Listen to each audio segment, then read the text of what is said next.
posible proyectar algo acá? Gracias. A ver, yo lo que les quiero contar es una especie de una mezcla de experiencia, historia, de lo que ha sido mi vida en el tema de la ingeniería sísmica, pero también les quiero contar un poquito, brevemente, la parte inicial de la parte más técnica, ¿ya? Complementando un poquito lo que Matías les acaba de presentar.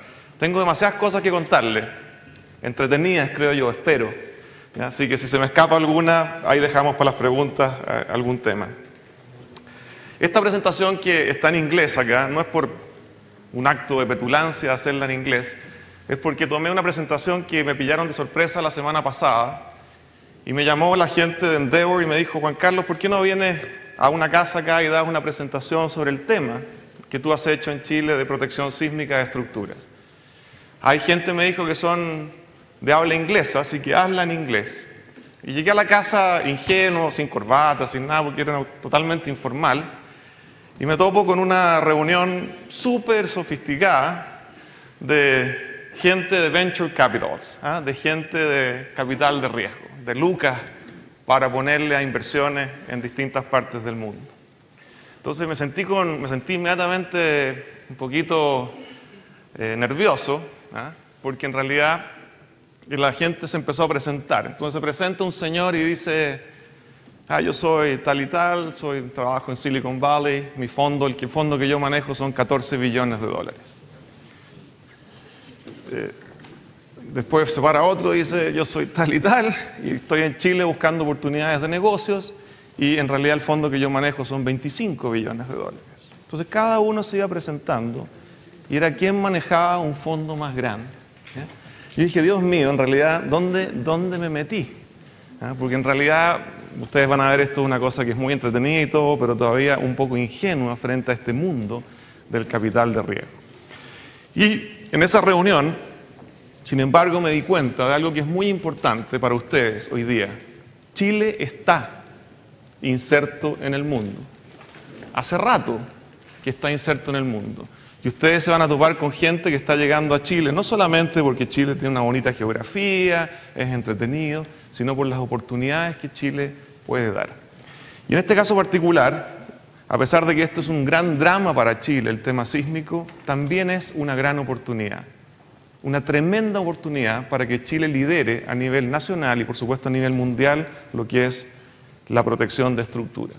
Y en la presentación que yo les quiero hacer, en realidad me costó muchísimo. De hecho, me desvelé anoche con este tema porque creo no haberle hablado nunca a alumnos de tercero medio hace muchos años. Cuando volví a mi colegio hace un tiempo atrás no me dejaron entrar a mi colegio, entonces al final no pude hacer la charla porque no tenía un carnet o algo así. La idea la estructuré la charla de la siguiente forma. Voy a partir así como las películas de Tarantino, voy a partir de lo actual hacia lo inicial. Y voy a hablar de los últimos 16 años de mi vida, pensando que uno vive más o menos 80 años, digamos, si tiene suerte y todo, la salud lo acompaña. Tenemos 5 periodos en la vida, ¿ya? Y yo voy a hablar, yo tengo 49 años, voy a hablar de mis últimos 16 años, que es desde la vuelta de Estados Unidos. Hablarles muy brevemente lo que es el diseño sísmico, la idea que incubamos, cómo lo hicimos. Después me voy a ir hacia el tema mucho más personal, hacia el tema de lo que pasó entre medio en la universidad. E incluso les voy a hablar de algo simpático que hice antes de tener 16 años, que yo creo que de alguna manera formó mi personalidad. Entonces, los últimos 16. Chile es un país espantosamente sísmico, terrible, de lo más potente en el mundo. La convergencia de las placas de Nazca y Sudamericana, fácilmente 8, 9, 10 centímetros por año.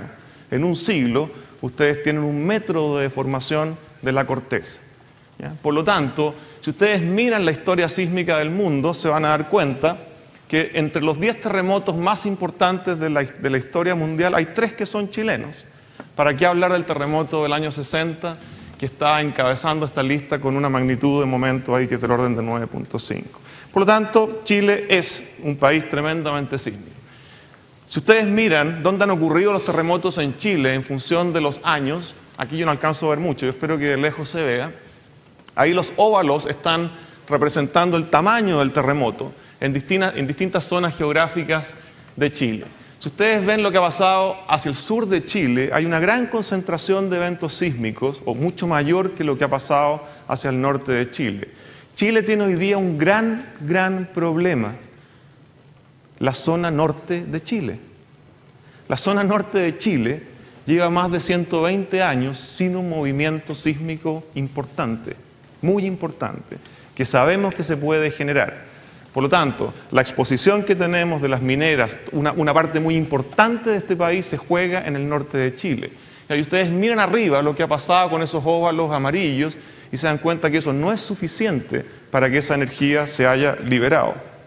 En el caso del terremoto del 2010, que está indicado acá, esto no sé si no alcanza a marcar acá porque tiene demasiada luminosidad la pantalla, pero el último que está acá abajo, el 2010, justo fue a cubrir una zona que se llama de laguna sísmica, ¿no es cierto?, donde ocurrió este terremoto. ¿Qué pasa con los terremotos? Matías les ha estado contando un montón de temas. Hay, por un lado, daño estructural grave.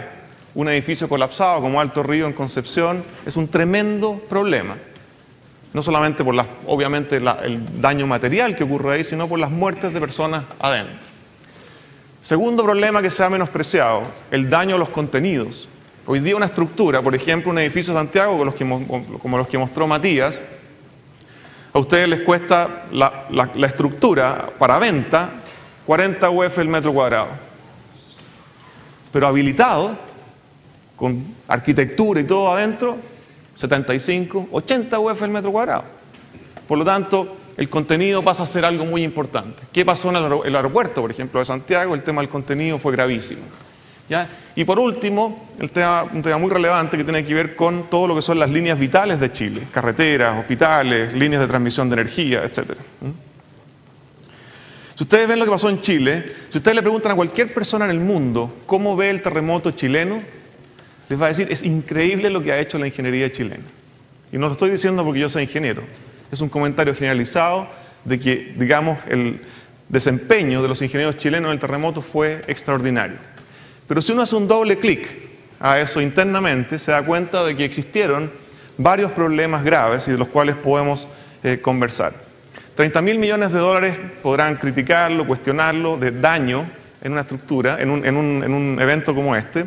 Significa, y eso lo teníamos ya calculado para el siglo pasado, más o menos para Chile entre 800 millones de dólares por año es el costo sísmico. Son 800 millones de dólares que podríamos liberar para otras cosas si es que reducimos el daño sísmico, ¿ya?, a cero. Cosa que no es fácil, pero en ese camino es que estamos. Una cosa interesante es que a minutos después del terremoto, o a horas después del terremoto, podemos observar qué pasó con el país. Y aquí les quiero mostrar una técnica, una tecnología interesante que es solamente aprovechando imágenes satelitales. Si ustedes usan esas imágenes satelitales, bueno, esto se usa en realidad en una zona, como ustedes acá, que son de microondas. En esa zona de microondas el satélite manda un rayo hacia la Tierra, pasa por la atmósfera y se devuelve sin perturbarse, en esa longitud de onda, ¿ya? Y usamos eso para saber cómo se movió un punto de la Tierra, antes y después del terremoto. Y esta imagen que tengo acá es una imagen bien interesante, tiene dos partes. Lo que está acá es lo que pasó con el terremoto. Esto es lo que pasó por debajo del continente sudamericano. Si ustedes se fijan, hay un epicentro del terremoto que ocurre acá en la zona de Copquecura. Y este terremoto es único en la historia sísmica chilena. Rompió la corteza hacia el sur y también hacia el norte. Y hacia el sur la rompe, se va propagando la falla. Si traigo aquí a 10 de ustedes y los pongo acá y los empiezo a empujar desde atrás, a todos, y ustedes se agarran entre ustedes, están ahí, y cada vez los empujo más y se van agarrando más, pero uno de ustedes se cae, ¿qué le pasa al que está al lado? Se tiende a caer, a caer, a caer. Eso le pasa a la falla sísmica. Desliza, se rompe en un pedacito, el pedacito del lado no es capaz de aguantarlo, se sigue rompiendo, y se propaga la falla hacia el sur y hacia el norte. Hacia el sur se frenó. ¿Por qué se frenó? ¿Alguien se le ocurre? ¿Por qué no siguió rompiendo para el sur? Por el terremoto del año 60. El terremoto del año 60 ya había roto o deslizado la placa enormemente por debajo del continente. ¿Por qué hacia el norte? ¿Qué pasó? Pensábamos que el terremoto del 85, ustedes no habían nacido, era suficientemente grande la zona central y nos dimos cuenta que no. Fíjense que este terremoto son 2 terremotos, uno después del otro. Zona de Copquecura y llega a la zona de Curicó y de nuevo desliza 15 metros la placa por debajo del continente. Lo que está a la derecha es una imagen del satélite que les mencionaba. Esa imagen del satélite dice que la península de Arauco se deformó 3,60 metros. 3,60 metros quedó deformada respecto de su posición original. Y si ustedes van, por ejemplo, a la isla Santa María y ven lo que pasa, lo que estaba antes era eso, lo que está después es esto. La gente dijo, no, se retiró el mar. No, no se retiró el mar. La isla completa giró. ¿Ya? La corteza completa de Chile cambió. ¿Ya? Y cambió en algunas zonas, se elevó, se infló, y en otras zonas se hundió. Por ejemplo, en el Mataquito. ¿Ya? Por lo tanto, esta posibilidad de observar la Tierra desde arriba, a minutos o a horas después de un terremoto, y poder saber cómo quedó la corteza, explica muchísimos fenómenos. El río Lebu, lo mismo abajo.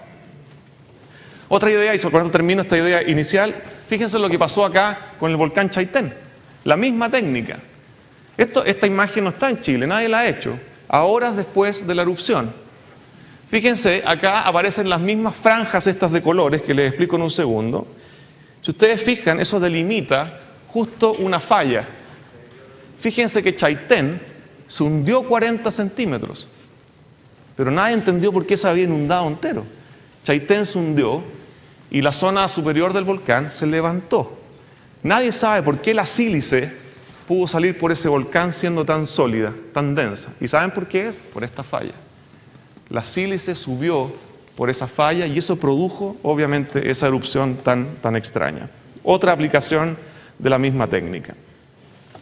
Ya Matías explicó esto, voy muy rápido en esto porque les quiero dar tiempo a otras cosas. La idea de proteger sísmicamente una estructura es simplemente incluir en ella fusibles. Fusibles que yo puedo cambiar. Yo no quiero que el daño ocurra en una columna. ¿Saben por qué?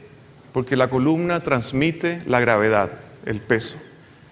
Si a ustedes les hago esto y levanto una pierna, ¿por dónde se va el peso? Por este. Aquí, ¿cómo se va? Se distribuyen las dos. Si yo rompo esta columna y hago que esta columna es la que disipa energía, comprometo la estabilidad de la estructura. La idea genial de esto es decir, no, estos fusibles jamás pueden estar asociados a la carga gravitacional. Nunca. Porque si yo ese fusible lo pongo en la carga gravitacional, al dañar el fusible, daño la capacidad de transmisión de la gravedad. Y eso con la gravedad, créanme, no se juega. Las ideas, Matías explicó las dos, el amortiguador de masa, la posibilidad de tener allá arriba, ¿no es cierto?, una masa que esté sintonizada, o bien lo que van a ver en la torre Titanium con nosotros, la conexión entre pisos de un elemento que lo único que hace, fíjense, es conectar dos lugares de la estructura que se mueven distintos. Y como los conecto, aprovecho esa deformación para disipar energía.